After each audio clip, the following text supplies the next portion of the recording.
Well, the boys are back in town, gentlemen. 2024, the Ground and Pound Wishbone Show. Brad Bentley, Bobby Alexander, and Chad Fielding, and we are coming to you. We're old school in it tonight, gentlemen. We are from the crowd. Now, you and I have done this a few times. Chad, how many have we Okay, well, I can tell you. I can tell you, based on our schedule, you're going to get some more experience later on in the season. So happy day! Yeah, it's good to be here live for the 24-25 Davis Wolves season, the inaugural season in Class 2A2. I think it's going to be an exciting one. Side note, it's an exciting one for last year. Don't cry too much. Hopefully, I won't. I'll try not to. Yeah. But big game tonight.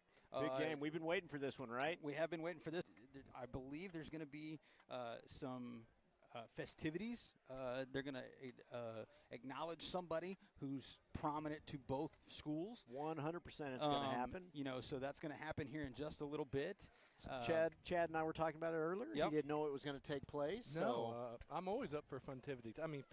Yes, festivities. That's right, man. So we're looking forward to that one. We'll kind of let everybody wait and see what's going to be happening here in just a little bit with that. But first, let's talk about the upcoming season. Districts kind of got thrown around a couple of times. Private schools, kind of had a little bit of a legal thing. They're back into the divisions. Actually, they're going to acknowledge him now. So maybe we'll listen to this here. He is a member of the Oklahoma Coaches Association Hall of Fame. So if you look out there right now, I don't know if the camera is on them, but you've got all of the Davis coaches and the Pauls Valley coaches all celebrating. Which to me is a really cool thing. 100%. They may not be so as friendly after the game, but right now showing some respect for a long-time Hall of Fame coach, Mr. Raper. So yeah, that's Coach exactly Raper. right. That's really glad to see both teams out there kind of celebrating. Yep. Coach Raper, he did a lot for Davis for a long period of time. Yep. So again, stands on both sides of the field, standing for him because that is a name you hear all the time in both school systems. So. Of course, correct me if I'm wrong. His son is the coach at Pauls Valley. You bet. Got a lot of coaches on both staffs that either coach for or coach with one of the Raperts. So again, a lot of connections between these two programs. Yep. So again, looks like they're going to let all the people that have played for him at one time. We're going to let all the people that played for him at one time go ahead and stand up here, and so they can get recognized. So, I think that's awesome. Yeah, 100%. You'd love to see this, and something you don't see all the time, especially. But it's cool to see two schools recognizing greatness that they share. So let's talk a little bit about the season, guys. Again, we talked about, I was starting to say that the districts kind of got thrown around a little bit. We did finally get those late July, I believe it was, is when we kind of saw it. Seems like they changed. Yeah, like three times. We got them in July. We got them back again in August. Yeah, I feel like it was all over the place. But did get settled down. 2A2 for us. A couple of teams that were in the district early on in the summer actually they went all the way down to Class A, being Frederick and Hobart. And then we picked up Beggs. Community Christian. Community Christian is back in with us. So and Dibble. And Dibble. Yes, sir. That's right. So some, good games. But I don't want to even talk about district play right now because we got a big one tonight. We got a big one tonight, and the first three are three teams that are rated pretty high in 3A. Yep. Well, it's Murderers Row. I mean, you got Pauls Valley, Sulphur, and Plainview. And I don't know if y'all saw, Sulphur is ranked number 3 in the state. Yes. Pauls Valley's ranked 5. Plainview's ranked 8. I was going to say they're all three teams in the top 8. 3 teams in the top 10. So what does that do for us going into district? I think it really helps us. Provided we get out healthy. We get out healthy, we're battle tested afterwards. If we're out of the first 3 going into week 4, start district play, if we are healthy, everybody better get out of the way because these boys are determined. They are seeking. They've already marked their calendar where their goal is, and I think that they can achieve it. But we got to get through those first 3 games. Sorry, guys. I was kind of laughing. Some of the younger kids, it looks like they game day signed it out on the Yeah, field. they did. I don't know They- if you they saw made some that, game but day signs. Oh, yeah. So I got some humor out of that. that's So, hilarious. that is funny. I don't know that. Yeah, We may be the only ones that laugh at it, but it was funny. We'll laugh about it. We're gonna hope our cameraman didn't zoom in too much on that.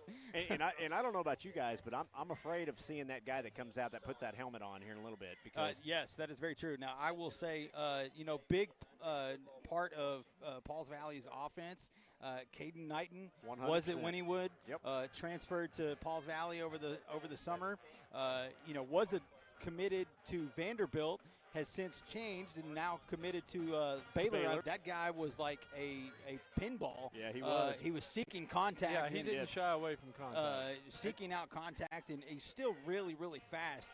And he's always been a kid that used his speed. Yeah. Because he's got elite speed. He's a state champion in the 100. He can really go. He's bulked up a little bit. I don't know about you guys. I saw him earlier. In warm-ups. He is quite a bit larger than he has He's been. put on some good weight. He looks good. I know in that Lindsay game last week, he was a real battering ram. Yes, very much so. Now, the one thing I'll say to our boys, and I don't know, maybe again, by a show, right? I get it. But watching that game last week, I didn't feel like I felt like Lindsay was a lot of arm tackling, which wasn't typical what I've used to seeing from Lindsay. A lot of arm tackling, and that is not a kid that you can walk up and try to knock over. No, and he figured it out real quick. Yes. Once he figured out they were going to arm tackle him, he started rolling them over. Yes, and I envision our boys swarming him. Yep. And 3 and 4 guys wrapping him up at the same time. But that's going to be a big part of tonight. Can we contain Knighton? And then can we go out and produce on offense? So let's not forget they have one more D1 commit on this team. on the tight end position, correct? Tight end position. But that's split him out using a lot as receiver, but he's also a safety for him. John Grimmett, number 10. That's right. And Big kid. 6'4", 210, 215, I think. Committed to UNLV. Okay. So they've got some talent. Yeah, they're going to be a good team. They're not going to be anything to shy away from tonight for sure. So while we got a minute, guys, let's go through these starting lineups real quick. So we got a couple minutes here. So this is kind of what we anticipate seeing tonight. And again, kind of part of it's going to be depending on what we do on offense and defense in the first couple series. But kind of what we're expecting is, so on offense, obviously the kid you're going to start with is probably going to be your sophomore quarterback, right? So Dax Owens, last year he really came on towards the end of the year. I thought he had a great year, and I expect big things from that kid this year. He's Absolutely. a really talented guy. So probably my favorite player out there, and again that would be the kid at fullback. You know, so Rawls is he's a hoss. He's going to be the workhorse. Media's own Dax Owens and Brendan Rawls. There we now. go. We can I say like that it. for both of those guys. Yeah, That I are like part it. of media now. But Brendan, it's one of those things. I know the three of us have talked off air, and I want to see Brendan touch the ball a couple times each series. It's one of those things. I think he probably has got to get in a little bit better shape. I think he's as all of our kids do, but as the season goes on, he's going to be more and more of a hammer not to be agree. confused with his brother. No, I agree. I think he's going to be a great asset to that fullback spot, as he has been for the last couple of seasons. And I'm with you. I want to see a couple of carries each series at the minimum with him. But 2 position changes here right with him in the backfield. The halfbacks, man. Dakota Carter and Trey Melton, Yeah. which add a crazy dynamic as far as what you got to deal with and contain back there. So giving that ball to Rawls a couple of times, now all of a sudden we've got some speed backs that we can get that ball to.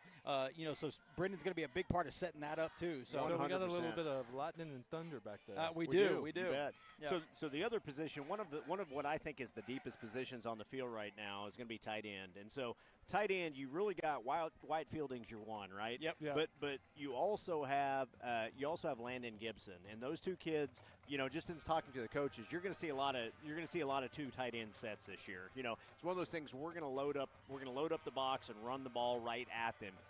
Rawls, that he specializes in that. We got 2 big guys we can put out on the edge. One is the lead back, the other one collapsing the edge. So, you're going to see a lot of those 2 kids. You're going to see them on the field together quite a bit. So, those are two kids I'm excited about. At wide receiver, we've got some of the guys we saw quite a bit last year. Dalton Heffley and Braxton Griffin. So those 2 kids, are going to be probably your ones. I don't think you're going to see a lot of 2-back sets out there. Again, if you do see a 2-back set, what you're going to see is a tight end split wide and a single receiver to the opposite side. So part of that's kind of dependent on what we have on offense that we're going to come out in. Yeah, and both of those kids in our scrimmages, I think Braxton had a long downfield catch in one, and Heffley had one. Yep. I mean, both of them got a good set of hands. So and then my favorite positions every year is always the offensive line, man. And again, we've got some kids. We've got some returning starters there, and we got some new kids up front. So, on the offensive line at tackle, one of the kids that he's been dominant for a couple years. He started for us for a couple years now, but that's Shrek, man. Yeah, Shrek Jacob McClellan. Jacob McClellan. He's kind of the workhorse. He's state champion in powerlifting, knows how to play with balance, and knows how to play with started strength. for 4 years. Yeah, as well. The only other one would be Fisher. Yeah, who has also started it. So and you mentioned the guards. So let's mention one of the guards. That's Fisher Smith. Obviously, he started for 4 years. Put on good weight. I think he looks really good. His size still retained a lot of his speed. So I can see them doing a lot of pulling and some action with him off the center or off the opposite side. I would say that's probably his most underrated thing about Fisher is that he's one of the toughest kids on the field. He's strong. But I don't think it's underrated. I think everyone in these stands know that is one of the toughest kids on the field. Oh, absolutely. And you can expect him to fight no matter what happens all the time. So opposite tackle, we talked about McClellan. The other tackle that we're really talking about tonight is actually going to be Logan Gibson, the older Gibson. Okay. And again, really good size, really good strength. He's a kid that he can lean forward and get some push. 6'3", 6'2", 260 Oh, he's ever in been that a range. 6'3", maybe even 6'4". He's a big kid. boy. Yep. So opposite him, the other guard position is going to be Jet Jennings this evening. So again, I think Jet is he's going to be a senior. He's played a lot with this group. He's going to be a kid that is going to get a lot of good effort from him. He's going to be a good kid. So then at center, we're looking at our returning center right there. Luke Johnson again. Outside of that core group, I think you're going to see a couple other kids that are going to play quite a bit on the interior of the line. One of them is Jacob Silva, the sophomore. Okay. Silva is going to play. He's going to play. He's a big boy. He's going to play some guard. He can bounce out and play tackle if needed. Another one that you may see some in there at offensive line is going to be. All of a sudden, I went blank. Brendan Pierce at the guard position also. You may see and some Dallas Gonzalez in there at center. I could see Brendan being a good pulling guard. He's got a lot of mobility because he plays linebacker, so he's got a lot of agility. So that's really what you're looking at predominantly on the at offense. Some other kids that you'll probably see at fullback is you may actually see the freshman here. So Creed Rogers, I've been given some information from the coach, said he may get some snaps, so you may see him some at fullback. Another one you're probably going to see is going to be Jackson Wright. I think Jackson Wright, I really like him at halfback a lot, but he can play fullback also. That kid, he had some great scrimmages. You talk about somebody who's become elusive and deceptively fast. I know we've thrown that out there many a times before. That kid is one of them. Yeah, for sure. He kind of, he's there. Defender thinks they got him, and then all of a sudden he turns on the afterburner and he's flying down the sideline. So, deceptively fast, Jackson Wright. I'm anxious to see him on the field. So another kid, and this is kind of a testament, that Coach Owens was talking about to me. This is a kid that has never missed one alpha male in his entire high school career. He's a senior, and he said he's going to get some snaps, and that's Jeremiah Jones. Okay. So, again, has not missed an alpha male in 4 years. So, again, that kid has earned some snaps. So, and I know they're really proud of him. So let's talk about the defense now a little bit. So, you're going to see a lot of those names again at defense. Obviously, at defensive tackle, who I think your starting two are going to be you're probably going to come out with Wyatt Fielding at one tackle, and then Fisher Smith at the other tackle. And we lost a lot of experience at that area. I mean, that's one area, you had Mason